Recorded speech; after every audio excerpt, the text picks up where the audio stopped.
بسم الله الرحمن الرحيم. اللهم صل وسلم وبارك على سيدنا محمد وعلى اله وصحبه اجمعين. هنعمل بقى النهارده غدوه يا جماعه. بصوا جميله جميله جدا. هنعمل النهارده مسقعه بالسجق. طبعا بقى داخلها فلفل، داخلها فلفل اخضر، داخلها بطاطس، داخلها بصل، داخلها فلفل الوان، داخلها بتنجان. يعني بصوا هي وجبه كامله متكامله جميله جدا ولذيذه. تتاكل برز، تتاكل بعيش، يعني ماشيه معاكي في كل الحالات. يعني شغاله شغاله 100 100. هنسمي الله بقى ونبتدي. معانا ايه؟ طبعا البتنجان على حسب ما انت تجيبي الكميه بتاعتك. معانا بقى هنا سجق نص كيلو، كيلو زي ما انت عايزه برضو.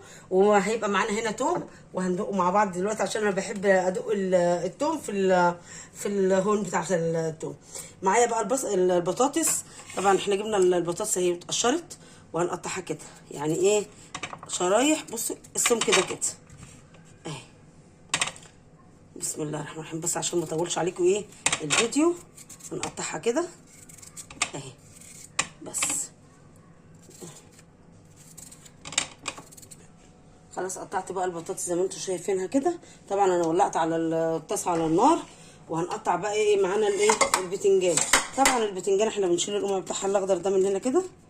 طبعا انا شلته وقشرته، وهنبتدي نسمي الله كده، وهنقطعها شرايح كده نفس سمك البطاطس كده. انا بحبها طبعا بقشرها، لان القشره دي بتخلي البتنجانيه من هنا سواء هتتشوي او سواء هتتقلي بتبقى ماسكه نفسها.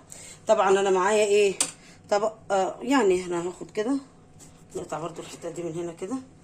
بسم الله. نقطع كده بقى الشريحه كلها زي بعضها اهي كده. طبعا هنحط ايه ميه وملح. معانا معلقه ملح اهي، معلقه ملح. طبعا احنا الحركه دي على اساس ان احنا ما البتنجان ما يشربش معانا زيت. ممكن برضو يتعمل كده ويترش عليه ملح ويترش عليه زيت ويتشوي على الطاسه. بس صدقوني طعم البتنجانه المقليه في المسقعه بيبقى له طعم تاني بصراحه. هننزل بقى بالبتنجانه دي كده. بسم الله الرحمن الرحيم. وايه ونغطسها كده في الميه. قطعت بقى البتنجانه زي ما انتم شايفينها كده. نغطيها بقى ايه بحاجه نتقل عليها كده، بحيث ان هي كلها تمتص تنزل الميه اللي فيها وتدبل وما تشربش معانا زيت. هنروح بقى على النار كده نحمر البطاطس. سخنت بقى الزيت على النار اهو. نحمر بقى البطاطس. طبعا هي هتستنى لما ناخد ايه اللون الذهبي. نحمرها كده نسيبها لما تبقى ايه تسبك. بسم الله الرحمن الرحيم. بس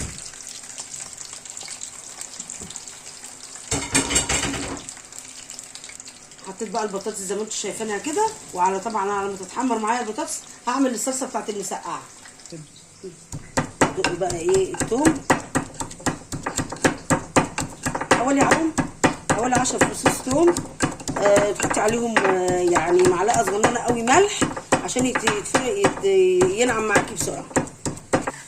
حطيت بقى المعلقتين زيت، ما تكتريش طبعا عشان احنا عارفين ان السجق بيبقى ايه فيه دسم كتير، فاحنا ايه مش مكترين. هننزل بقى بالثوم اهو دقيته. شوفوا اتفرم ازاي. بسم الله الرحمن الرحيم. ناخده بس تشويحه على النار كده. بصوا بقى فكره كده ان احنا نحط ايه معلقه كزبره اهي، معلقه الكمون، نشوحهم بس تشويحه كده. بسم الله الرحمن الرحيم. ريحتهم تحفه. انزل بقى عليهم معلقه الخل، ومعايا بقى عصير طماطم على حسب كميه البتنجان وعلى حسب كميه المسقعه. بسم الله الرحمن الرحيم. بس معلقه ايه سكر بسيطه. طبعا كلنا احنا عارفين معلقه السكر بتتحط ليه عشان تعادل حموضه الطماطم. الريحه بتاعت الخل والكزبره والكمون والثوم ريحتها جميله جدا. هنسيبها بقى تغلي ايه غلوتين كده لحد ايه يعني تاخد ما تبقاش مسبكه قوي، عشان بقى نشوف هنعمل مع بعض ايه.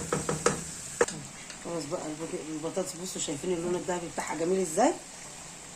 بسم الله الرحمن الرحيم. معايا بقى فلفل ايه الاخضر او فلفل الوان اللي موجود عندك، قطعيه برضو كده. وهناخده بس ايه يا دوب تشويحه بسيطه كده، يعني تكه بسيطه كده. وبعد كده هنقلي البتنجان. ابصوا كده حابه برضو تقطعي حتت بس هو هيدبل يعني كده، بتبقى جميله ايه ان يبقى نفس حجم حتته كبيره كده. بسم الله الرحمن الرحيم. بس ومعانا بقى قرن سبايس اهو كده حرق اهو، هنقطعه ايه نصين كده. بسم الله الرحمن. هننزل بقى في الزيت اهو. خلي بالك بقى من الطرطشه دي، ياخد الايه يا دوب بس ياخد اللون ده كده بس، يا دوب يدبل بس كده. وهنطلعه عشان بيبقى برضو ليه طعم مختلف عن الفلفل لما بيتحط اخضر او بيتحط ني يعني. بس كده بصوا الصلصه بقت جميله ازاي، وتحس ان هي في ايه نسبه ادام طلعت بسيطه كده. كده هي الصلصه كده في الاوكي كده خلاص. هندفع عليها بقى وهنصفي البتنجان من الميه. البتنجانه خدت حوالي نص ساعه في الميه بالملح، هنصفيها ونقليها. خلاص بصوا ميه البتنجانه بقت عامله ازاي كده. انا هصفي بقى البتنجانه. صفيت بقى البتنجانه من الميه وبسم الله ما شاء الله الله اكبر عليها جميله ازاي، الله اكبر. تحسي ان هي يعني لونها ابيض. بسم الله الرحمن الرحيم.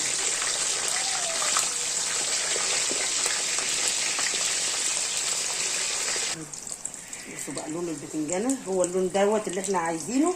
طلعها كده بقى على مناديل عشان احنا مش عايزين زيوت ايه، مش عايزين زيت كتير يعني. وطبعا لسه احنا معانا السجق لسه ما عملناش وايه، ويبقى فيه ايه زيت، نسبه زيت يعني نسبه دسم كتيره يعني. في تركايه عايزه اقولها لكم لو حابين تعملوها، ان انتوا ممكن تدوله صدمه، وبعد الصدمه تحطوا عليه مثلا كوبايه ميه مغليه او كوبايتين، ياخد فيهم غلوه، وتصفوا الميه وتاخدوه تعملوه برضو. دي طريقه جميله جدا. بسم الله الرحمن الرحيم. بسم الله.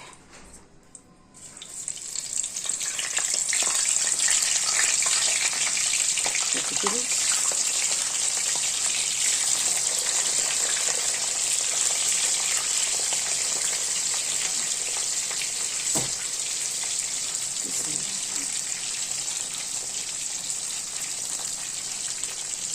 المسقعه دي يا جماعه يعني بصوا ليها كذا طريقه وكذا شكل وكذا طريقه للمسقعه دي، بتبقى جميله جدا. طبعا المسقعه دي كلنا عارفينها طبعا، وكلنا بنعرف نعملها، بس بقى بتبقى فيه ايه تريكات كده او حاجه بسيطه كده ايه بتودي الاكل في حته ثانيه.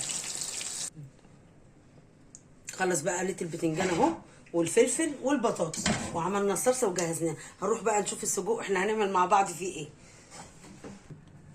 السجق اهو بقى ايه، او لو حابه تسيبيه زي ما هو سليم سيبيه، عايزه تقطعيه لواحده كده 2، ولو طويله كده مثلا تقطعيها 3 تبقى ايه جميله معاكي. وطبعا هنديله صدمه بعد كل اللي هو بيشوفه ده، هنديله صدمه طبعا. واي نوع سجق بقى اللي ظروفك يعني اللي متاح ليكي فيه شغال يعني. بصوا الايام دي اللي احنا الحمد لله فيها كده يعني رضا الحمد لله. قطعنا بقى زي ما انتم شايفينه كده. بسم الله. نغسل ايدينا، وعلى طول يا جماعه غسيل الايد دوت على طول شغال. طبعا انا بقى اهي مفيش فيها ولا نقطه زيت. هنسمي الله كده وننزل بايه بالسجق نديله صدمه بقى. بسم الله الرحمن الرحيم. هو الصوت دوت الجميل بقى، والروايح بقى ايه الثالث. بسم الله الرحمن الرحيم.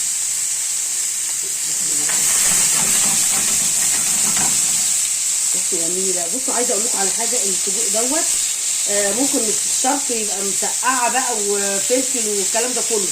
ممكن تجيبي السجق دوت وتقطعيه زي ما انا بقول لك كده، ورشه ملح وفلفل، وتغطي عليه بس حوالي 3 دقايق 4 دقايق هيستوي. واعملي بقى معاه احلى سندوتشات، بتبقى جميله جدا، بيبقى طعمه جميل. تجربه يعني الحمد لله. بصوا نديله الصدمه كده. بصوا خد بياخد لون على طول. بصوا بقى اللون بتاعه. بصوا انا ما حطيتش ولا نقطه زيت، وكمان يعني انا ممكن احتمال اشيل زيت من اللي هو صفاه، لان احنا قليل البطاطس قليل الفلفل قليل البتنجان، بس انا عندي الفلفل والبتنجان ما شربوش زيت بصراحه. هقطع بقى البصلايه والقرن الفلفل واقول لكم هعمل فيهم ايه. معايا قرن فلفل بقى اللي هو الاحمر الحلو، او قرن فلفل اصفر، او لو مفيش ما هتمشي اخضر. معايا بقى بصلايه هنقطعها جوانح كده. قطعنا بقى البصلايه، القرن الفلفل دوت اللي هو الاحمر ده كده هنقطعه كده. لو مش موجود عادي مفيش مشكله يعني، بس هو كان موجود عندي في التلاجة وقلت ايه استعمله في المسقعه. نفس التقطيعه بتاعت الفلفل الاخضر. بصوا بقى كده يتشرب ازاي، مش قدام خالص اهو. طبعا لو حتى لو موجود فيه، طبعا انا قلت ان البتنجان عندي والفلفل والبطاطس مش شاربين اي ايه زيوت كتير، فانا هنزل بقى بالايه، بسم الله الرحمن الرحيم، هنزل بقى بالفلفل والبصل على السجق، ونديله بقى ايه تقليبه كده عظمه. بسم الله الرحمن الرحيم. نقلب بقى كده اهو ونستمر في التقليب. وممكن السجق بقى ده كده بشوفين الالوان، البصل والسجق والفلفل ممكن يتاكل كده يستنى شويه كده، ممكن بقى معاه طماطميه صغيره كده متقطعه صغير، ويتساب بقى لحد ما يتشوح كله مع بعضه كده ويتعمل السندوتشات ويتاكل، او ممكن يتعمل مع طاجن مكرونه، يبقى تحفه منتهى الجمال يا جماعه والله. خلاص بقى خلصنا كده بقى، وهنبتدي ايه نرص البايركس بتاعنا. طبعا انا مش هحط زيوت بقى تاني ولا حاجه، لان الصلصه عليها زيت والسجق فيه زيت والبتنجان مقليه بزيت، فاحنا ايه مش هنحط زيوت تاني. طبعا انا كنت قاليه بطاطس اكتر من كده، بس ايه حفيت السلت عليها فعادي مفيش مشكله. هنحط بقى ايه الموجود عندنا. بسم الله الرحمن الرحيم. بص كده اهي، نحط بقى ايه طبقه بتنجان كده اهو. بسم الله الرحمن الرحيم. بسم الله.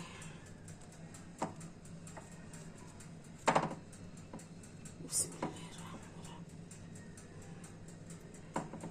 كم وحدة فلفل، كم وحدة فلفل من الموجودين كده. طبعا احنا معانا بقى فلفل،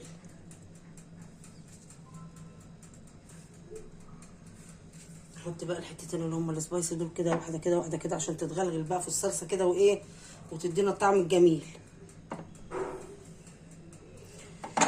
هنحط بقى حبه سجق. بسم الله الرحمن الرحيم. سجق وفلفل كده مع بعض، وبعدين ننزل بايه بحبه صلصه. بصوا عايزه اقول لكم على حاجه، ان ممكن واحنا بنعمل كده ممكن لو عندك حبه جبن، لو الامكانيات متاحه يعني كاقتراح يعني، ممكن تحطي على الوش حبه جبن، هتبقى جميله جدا. بسم الله الرحمن الرحيم. نحط حبه صلصه. بسم الله فوق الطبقه الاولانيه، وهنزل كده بالطبقه الثانيه وايه، وهنقفل بقى بالبتنجان وبقيه الفلفل. رصيت البايركس بقى زي ما انتم شايفين، والريحه مش قادره اقول لكم. هننزل بقى ببقيه الصلصه كده. طبعا كل حاجه مستويه فيها، سجق مستوي، كل حاجه مستويه فيها. بصوا يا جماعه انا عايزه اقول لكم حاجه، انا كنت ناويه والنيه على الله ان انا احط فيها ايه زيتون، ففتحت الفريزر بصراحه ما لقيتش عندي زيتون.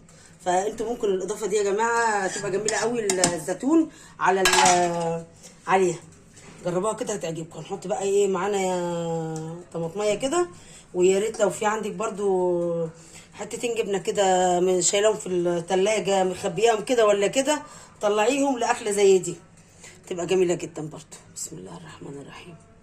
بصوا بصوا الشكل، شكل الحاجه بتتكلم عن نفسها. بصوا الحلاوه والجمال والريحه، مش قادره اقول لكم والله. الريحه يا جماعه هنا يعني حاجه كده، يعني مش قادره اقول لكم، حاجه كده تتاكل نيه يعني، بالهنا والشفا. نمسح بقى البايركس كده كمان الطاسه، ننزل بقيه الصلصه اللي فيها عشان ما نسيبش حاجه، كله هيتاكل بالهنا والشفا. خلاص خلصنا بقى. بصوا الصوص بتاعه جميل اهو. بصوا هنحطه بقى ايه على الرف الوسطاني على كده يعني، هو كل حاجه مش هياخد وقت معانا، ممكن حوالي تلت ساعه وهيبقى 100. خدت بقى حوالي تلت ساعه فيه في الفرن، طبعا على درجه حراره يعني هقول لكم ايه 200. بسم الله ما شاء الله، الله اكبر. بسم الله الرحمن الرحيم. طلعنا بقى وعمال يبقبق بقى، والريحه بتاعته خطيره، ريحه خرافه. بسم الله الرحمن الرحيم. هنغرف بقى كده ونسمي الله. بسم الله الرحمن الرحيم. بصوا بسم الله ما شاء الله. بسم الله الرحمن الرحيم. بسم الله ما شاء الله. بسم الله ما شاء الله. بصوا بقى سجق، بصوا الحلاوه بقى والبطاطس والفلفل والصوص بتاعها كده، يعني حاجه فخر من الاخر يعني. الله اكبر، جميله جميله، وريحتها يا جماعه وهم، ريحتها جميله جدا. حط بقى حبه صوص كده. بسم الله الرحمن الرحيم. الله اكبر عليها. بص الصوص بتاعها جميل جدا اهي. دي بقى مع حبه عيش بلدي كده بقى مفقعين بقى، مع مكرونه مع رز، كله شغال مش هتقولك لا. بصوا السجق بقى، بصوا الحلاوه، بصوا الفلفل بقى والحاجه كده جميله جميله جميله. بقى الف هنا وشفا.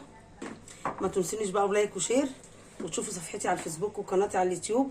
عملنا النهارده احلى طاجن مسقعه بالسجق، حاجه كده يعني تتاكل الاكل. بألف هنا وشفا، وما نحرمش منكم يعني تعليقاتكم واللايك واشتركوا في القناه، وبألف هنا وشفا حبايب قلبي.